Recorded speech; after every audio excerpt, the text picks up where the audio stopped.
Consider this, a news and information program recorded on the campus of the University of Nebraska at Omaha. From the Fireside Lounge in the Milo Bale Student Center, here is your host, Carol Schrader. Hello and welcome back to the University of Nebraska at Omaha. Every year about this time we kind of worry, will gasoline prices treat us well during the summer driving months? The prices went down a little during January, but that's not a big driving time of the year.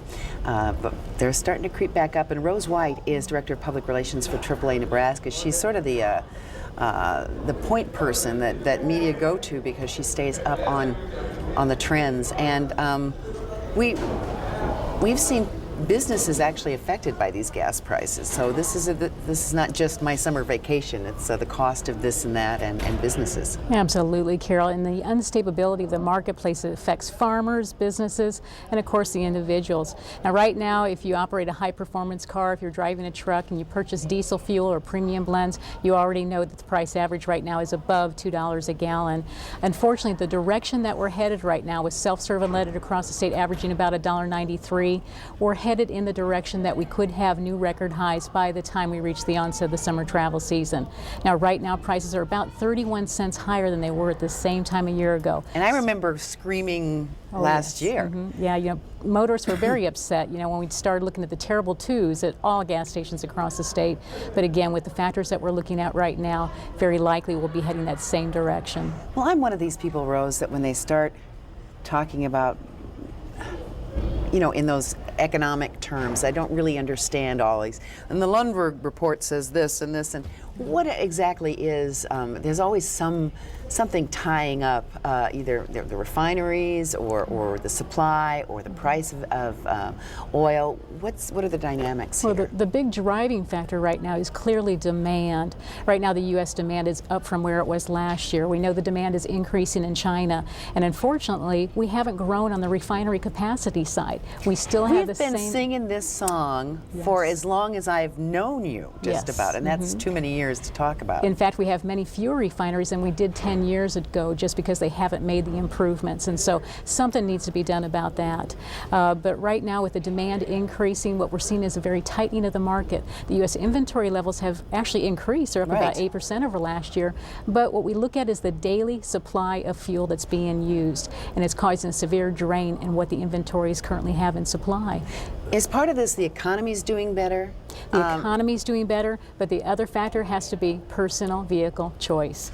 You know, right now we see the SUVs, the big trucks, they're reaching the secondary market where they're more affordable now to more families, teenagers, farmers.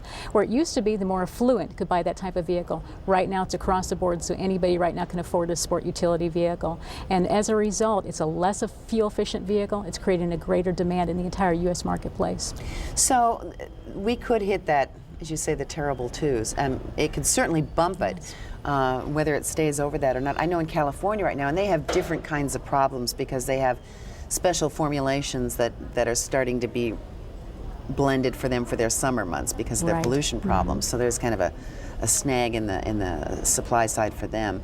But they're at $2.09, I think, the last time I checked on average. They've always been at the high end when you look across the board in all 50 states. Hawaii, in fact, their legislature right now is considering a bill that would actually impose a certain margin cap of what they can sell their fuel at or what the refineries can sell it at. And so they're looking at different things to keep their prices in control as well. And so you do see some state organizations right now looking at ways to help control prices. Well, I know California, they're trying to get signatures for a ballot measure that, if passed, would create a commission to sort of set caps or limits on prices. But you start doing that, and they'll start shimmying the gas in another direction, won't they? I mean, I don't know. It's going to be a very difficult market to control, but one thing that also needs to be looked at is we have to have a U.S. national energy plan. Right now we have different organizations not communicating. The motor vehicle manufacturers aren't communicating with the EPA and so forth, and the refineries aren't communicating with organizations. We need to pull together all of the elements that are involved in this massive industry to get them to work together, but we clearly need that in the federal government level. You know, the past several years, and I'm not saying that this is a bad thing. I know there are many dynamics involved in setting energy policy, but in terms of the, what do they call it, where you have to have an average of certain miles per gallon in your fleet? Right, the CAFE standards, yes. CAFE standards. I mean, there have been, you know, efforts to bring that mileage down a little, or at least not letting it go up, and it has gone up. We've, whether it's been policy or ad hoc policy, because for lack of a policy, we've allowed that to go up. Right, and sport utility vehicles, unfortunately, are in a different category than the passenger vehicles, but now they are actually becoming our passenger vehicle for most consumers, and so there's different things that need to be looked at there. But one of the other things the government has implemented, though, they had started offering incentives for people who are purchasing the hybrid vehicles. The incentive started out at $2,000 as a tax credit that person can obtain if they purchase a hybrid vehicle, and they're very popular right now. In fact, many of the showrooms can't keep enough of them in stock. Explain hybrid, what that exactly means.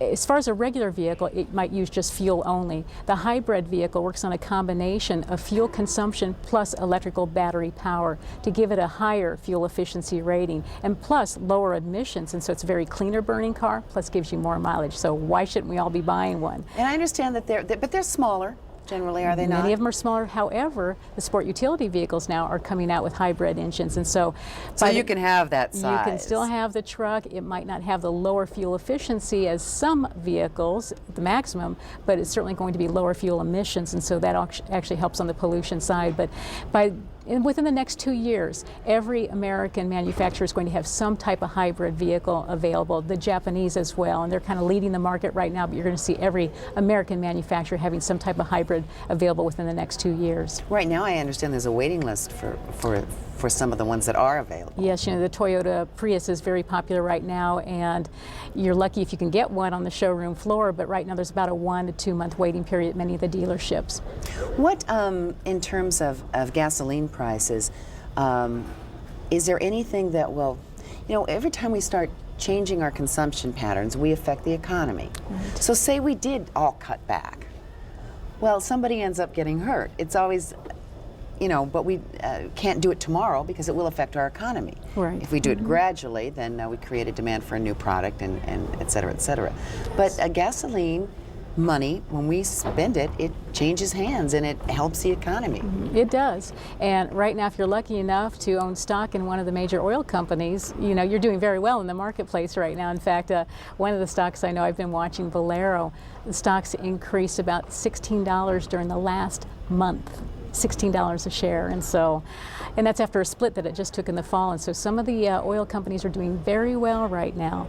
But it says they have limited refineries, they're producing at maximum capacity. You see higher crude oil costs, you see the increase in costs at the consumer side. Someone is making the money, and it appears to be the refineries at this point. So what, in terms of developing a long-term policy, you know, what do we have to do? We have to bite the bullet in some respects. What is the, I'm not asking your personal opinion, but what are the options here in terms of, with regard to gas, you know, gasoline and oil, and how the oil gets divvied up, that barrel of oil? You know, we have to look at so many different factors, you know. Things that we can do to improve the situation right now are certainly looking at alternative fuels, and we know that the President mentioned that in his message. We certainly hope that he takes a more aggressive look at that. It might be ethanol, it might be some other types of fuels, it might be more incentives for the hybrid engines, it might be other factors, but we need to look at fuel alternatives. Very, very important. Well, so we're supposed to get, I mean, after the President gets done fighting this Social Security issue, I think energy is also one of his major concerns, and that is energy is such a huge, huge thing that, and there's going to be people from different states lobbying for different things, and it has not just the gasoline price, it's our whole power grid. They want to make some changes. So, you know, how optimistic is your part of the world that looks at how consumers have to deal with things? How optimistic are they that something will happen soon? Yeah, it's very difficult. It doesn't look like anything's going to happen soon, and oftentimes it's going to take a crisis before something happens. We know that we've run into a couple different crises over the past couple years: the energy crisis in California with the electrical power systems, the fuel situation last year with us reaching record high prices, and so what other crisis is going to have to take place before Washington wakes up and makes this a priority issue. It may happen this year. We did not experience any major refinery shutdowns last year because of explosions and so forth. We had a very lucky year.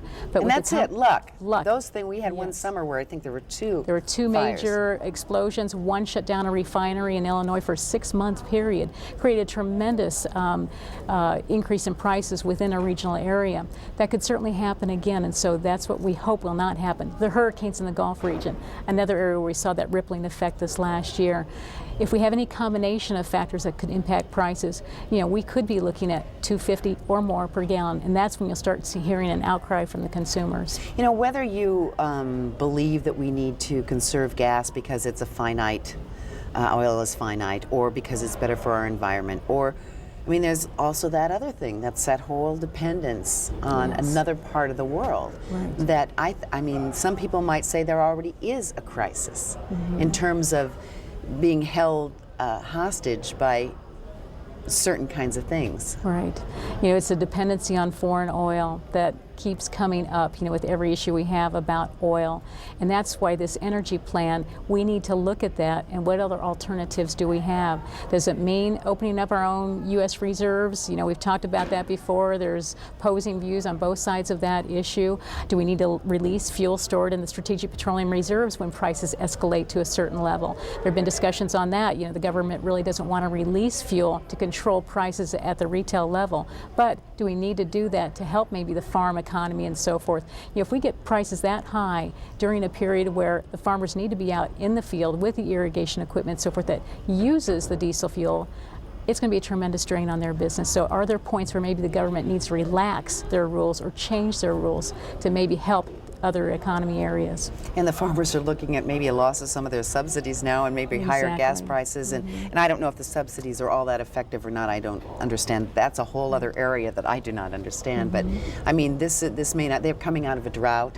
Yes. They had some good prices last year for where they did well. That could hurt our economy in Nebraska. It certainly could. And so I says what we need to do is get the leaders together, get the many facets together that are involved in all the various elements of the energy issue, and see if we can work together to help stabilize the marketplace. Because right now, with it being on the roller coaster that it has been, it's very detrimental to many businesses across the country, including the farmers and many others. I know a number of people that are manufacturers reps or traveling salespeople. They're on the road a lot, and this is eating them alive. Oh, the truckers and so forth, where they may have signed contracts to deliver goods at a certain price, and then all of a sudden there's a huge increase in fuel prices. It's very detrimental to their own personal income.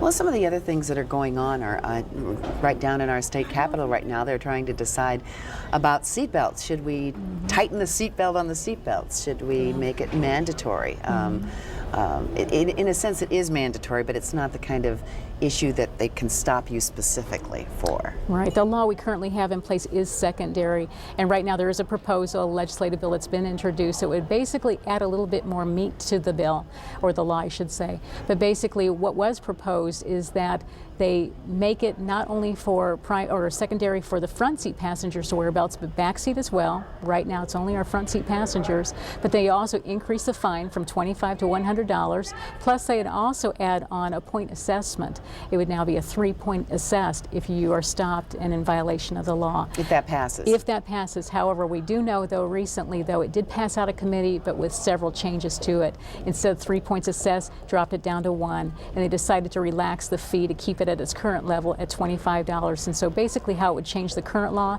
it would just make it secondary enforcement for all passengers to be buckled up, front and back seat, keep the fine the same at $25, but it would have 1 point assessed. And there's a strong likelihood that that will go through. Well, I see, was it last year that they did pass that you can't, like in the back of trucks, you can't have kids riding in that? I mean, that to me was always an accident looking for a place to happen. And I have covered many accidents involving that. But there are still kids in the back seat that don't buckle up, and we can't make people buckle up, but we can make children buckle up. We can make children buckle up, and we have laws imposed right now which basically requires child safety restraint use, booster seat use, and so forth. And now with the addition of this law, if it passes through with the backseat passengers buckle up, we know that many more children will be certainly protected by that bill.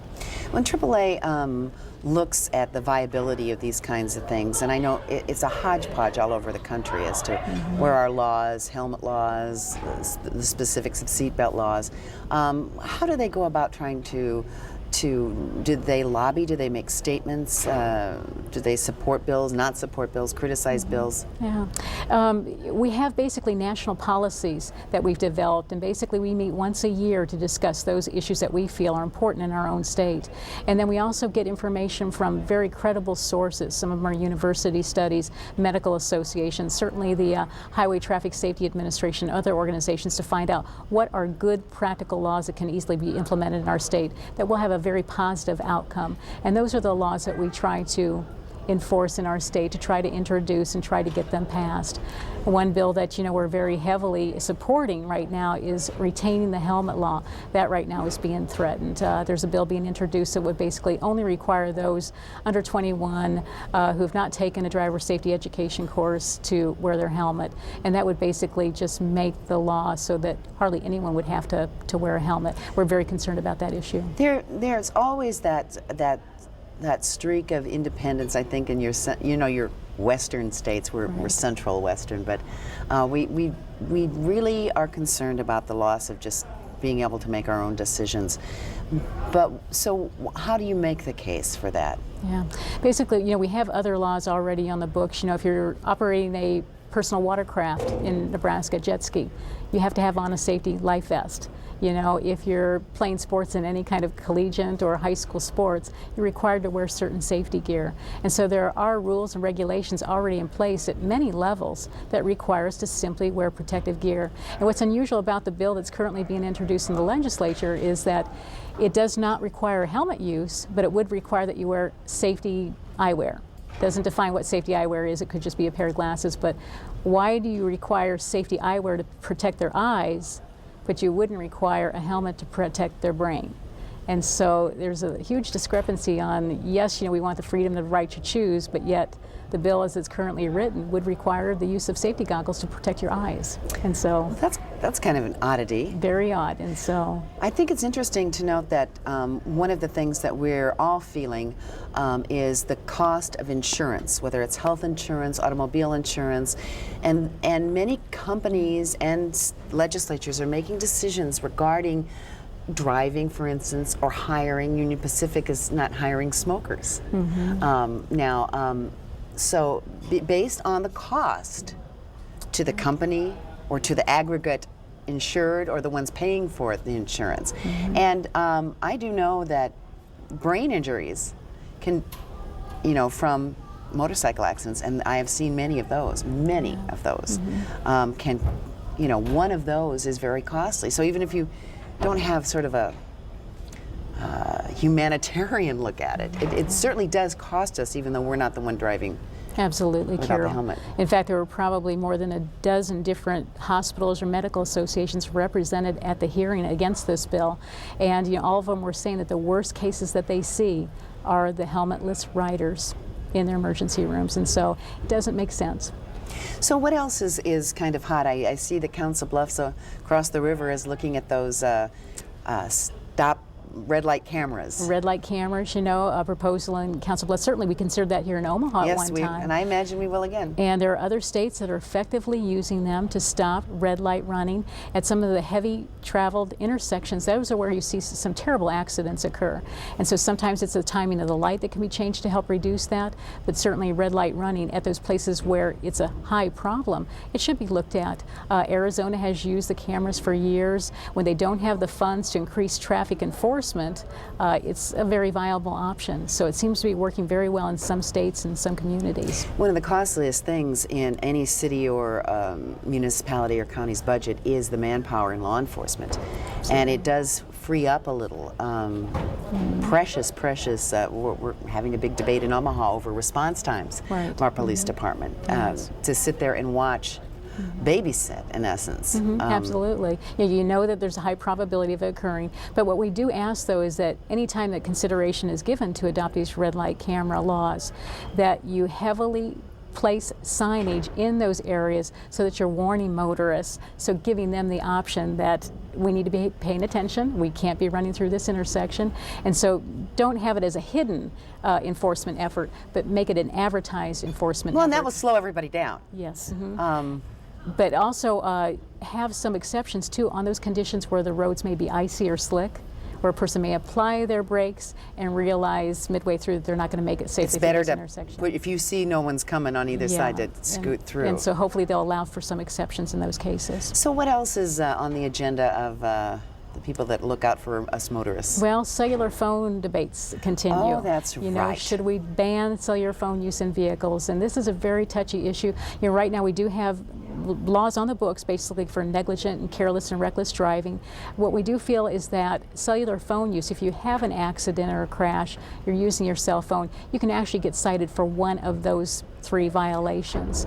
And what we may need to do is, instead of introducing a cellular phone law, go back and maybe add some language to one of those bills where it would define distracted driving levels. Right now, cellular phones, as far as studies that have been conducted, it ranks They're relatively. not the worst. They're not the worst. You know, we have people Screaming at the kids and screaming at their kids, eating grooming and their hair, eating, and so forth. And so, if we just focused in on cellular phones with this bill, you know, do we need to be concerned about eating and drinking behind the wheel? And if that's the case, you know, do we need to close down all of the drive-through restaurants that basically You could get offer this? kinda And crazy. So we can, and so we need to teach responsible driving.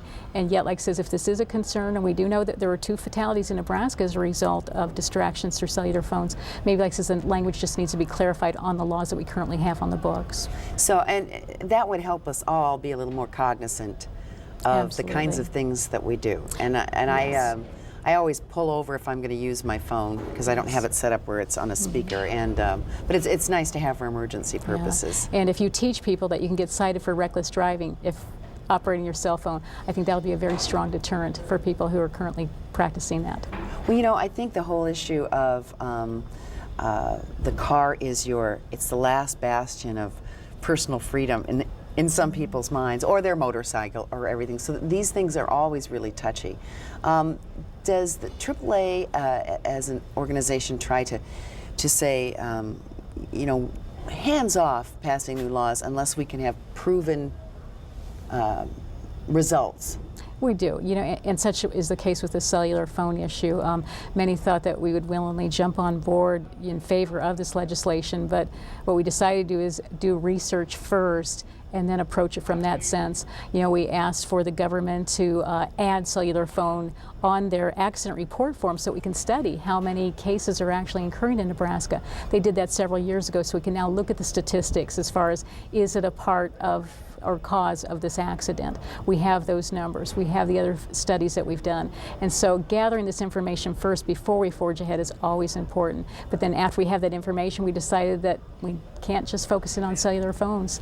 There are other distractions out there that are even more dangerous. In And fact, so, I think you recently published or helped disseminate information on yes, in fact, we created a brochure called Pay Attention, and it basically brings focus to many of these distractions that we encounter behind the wheel and what we should do to keep from doing them behind the wheel. How many times have people gotten to work or whatever and say, I don't remember the last We're all guilty 10 of minutes. it. We are all guilty but I mean, of it. it's really important. Yes. As my mother used to say when she was teaching me driving, the car is a killer. Yes. And that's no joke. Yes. Are our children safer in cars now?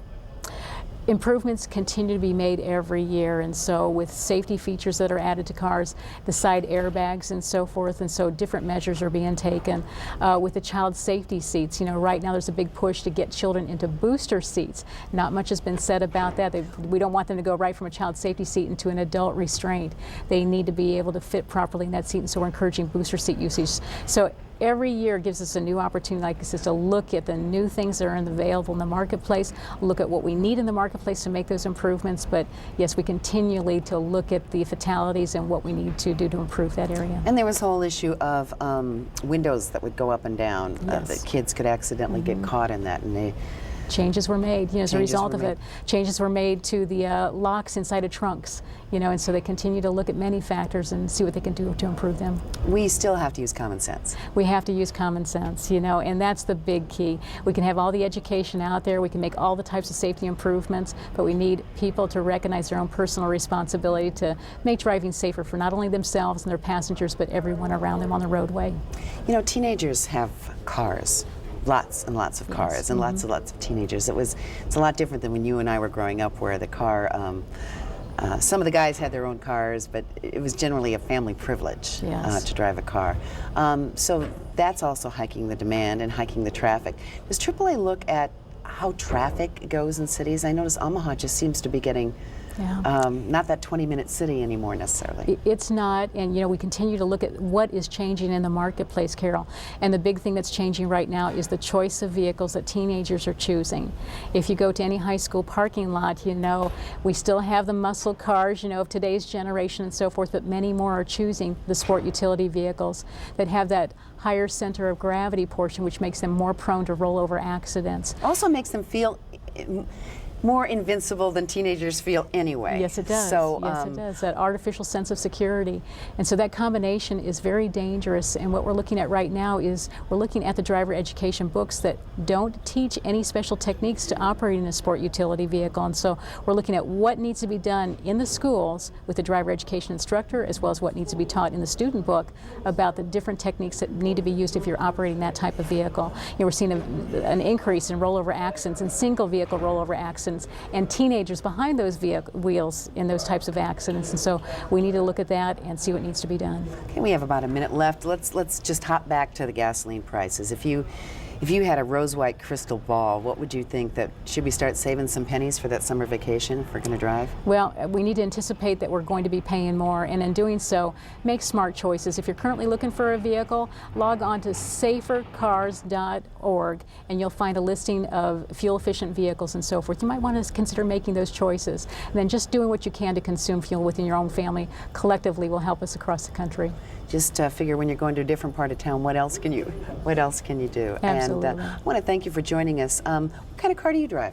I drive a Toyota Camry, love it. So you don't feel you have to have the big car to be safe? I don't, no, and I might be looking at a Prius next. Well, all right. Well, thank you very much for joining us, Rose White of Nebraska AAA, and we thank you. And what was the name of that website again? Go to safercars.gov. Safercars.gov. Join us next week on Consider This, and drive safely.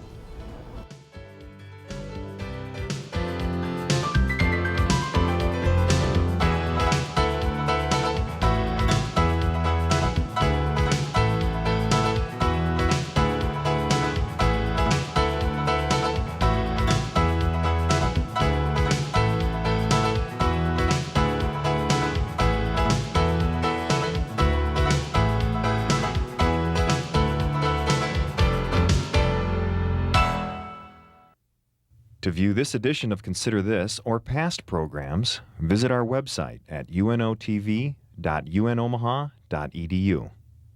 For comments or questions, call 402-554-2516 during regular business hours. Consider This is a production of UNO Television.